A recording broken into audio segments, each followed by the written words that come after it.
Assalamualaikum warahmatullahi wabarakatuh. Selamat pagi anak-anak. Bagaimana kabar kalian hari ini? Alhamdulillah, luar biasa, harus lebih baik. Semoga anak-anak semuanya selalu dalam keadaan yang sehat, serta harus selalu semangat meskipun kita masih belajar online dari rumah. Hari ini kita akan belajar mata pelajaran IPS tema 4B. Materi yang akan kita pelajari pada pertemuan hari ini adalah tentang sumber daya alam dan pemanfaatannya. Untuk itu, sekarang siapkan peralatan tulis kalian dan mari kita belajar bersama.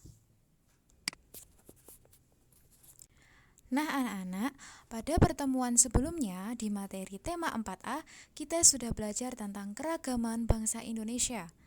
Indonesia adalah negara yang sangat beragam, terdiri dari berbagai jenis suku, agama, budaya, bahasa, rumah adat, tarian adat, bahkan pakaian adat. Nah, selain memiliki keragaman budaya, Indonesia juga memiliki keragaman sumber daya alam. Misalnya seperti hasil pertambangan, hasil laut, hasil perkebunan, hasil pertanian, dan lain sebagainya. Sumber daya alam ini dimanfaatkan manusia untuk memenuhi kebutuhan sehari-hari.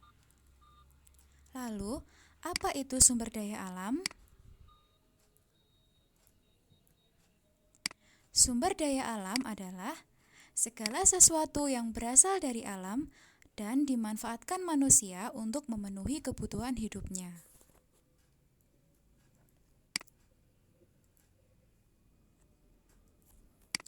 Jenis sumber daya alam dibedakan menjadi dua anak-anak, yaitu sumber daya alam berdasarkan sifatnya dan sumber daya alam berdasarkan asalnya. Adapun jenis sumber daya alam berdasarkan sifatnya dibagi menjadi dua, yaitu sumber daya alam yang dapat diperbarui dan sumber daya alam yang tidak dapat diperbarui. Sumber daya alam yang dapat diperbarui maksudnya sumber daya alam yang jumlahnya sangat banyak di bumi dan akan tetap tersedia meskipun kita gunakan secara terus-menerus. Sedangkan sumber daya alam yang tidak dapat diperbarui artinya sumber daya alam yang jumlahnya terbatas dan apabila habis membutuhkan waktu yang sangat lama untuk dapat terbentuk kembali. Contoh sumber daya alam yang dapat diperbarui antara lain air, angin, tanah, hewan, dan juga tumbuhan. Nah, sumber daya alam yang dapat diperbarui ini jumlahnya sangat banyak dan akan tetap ada meskipun kita gunakan terus-menerus. Sedangkan, contoh sumber daya alam yang tidak dapat diperbarui adalah hasil tambang. Hasil tambang ini bermacam-macam anak-anak, misalnya emas, batu bara, minyak bumi, logam, dan lain sebagainya.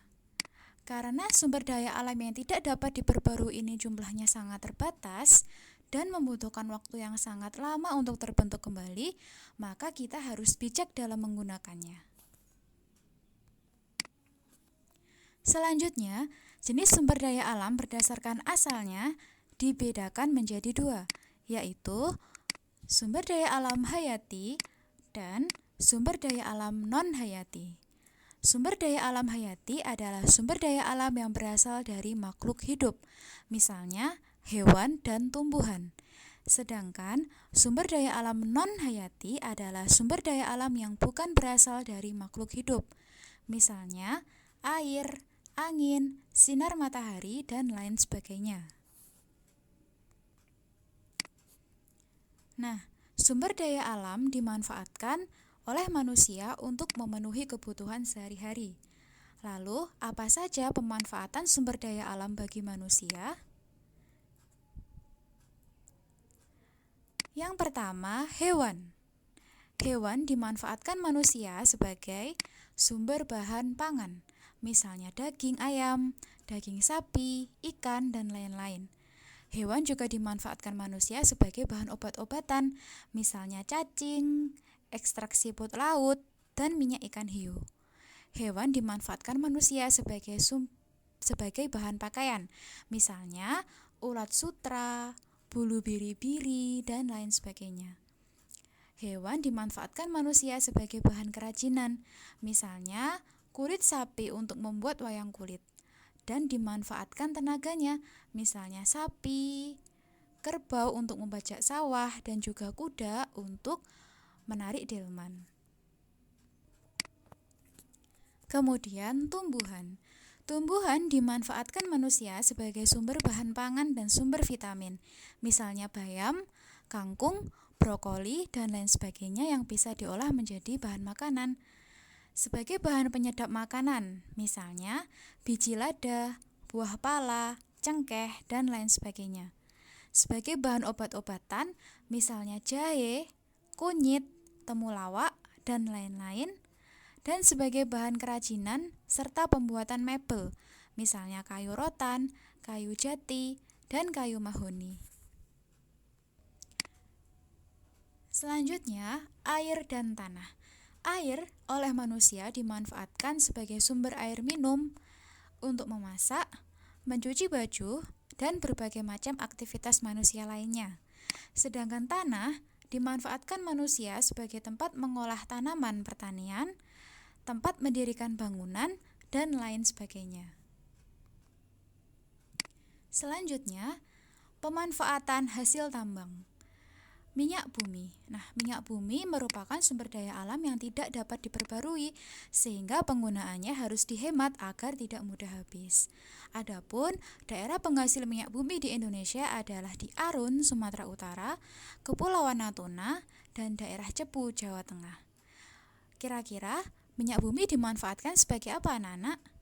Minyak bumi dimanfaatkan sebagai bahan bakar kendaraan bermotor seperti bensin, solar, aftur, dan lain-lain, dan dimanfaatkan sebagai bahan bakar industri.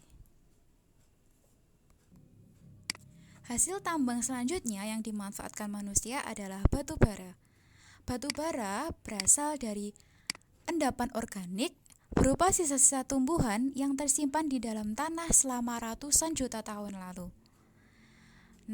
Wilayah penambangan batu bara di Indonesia antara lain ada di Pulau Laut Kalimantan Selatan, Kutai Timur Kalimantan Timur, dan Muara Enim Kalimantan Selatan. Batu bara dimanfaatkan sebagai bahan bakar industri dan sumber tenaga pembangkit listrik. Hasil tambang selanjutnya adalah emas. Emas dimanfaatkan sebagai bahan baku dalam pembuatan perhiasan. Logam dimanfaatkan sebagai bahan bangunan, pembuatan jembatan, dan peralatan rumah tangga lainnya. Gas alam dimanfaatkan sebagai bahan pembangkit listrik tenaga gas atau uap dan bahan bakar industri. Nikel dimanfaatkan sebagai material pembuatan koin dan bahan baku industri. Pemanfaatan hasil tambang selanjutnya adalah tembaga. Dimanfaatkan manusia sebagai bahan baku pembuatan peralatan listrik. Biji besi dimanfaatkan sebagai bahan baku pembuatan produk-produk besi. Mangan dimanfaatkan sebagai bahan baku pembuatan baja, baterai, logam, dan pupuk. Sedangkan pasir kuarsa dimanfaatkan manusia sebagai bahan baku pembuatan kaca.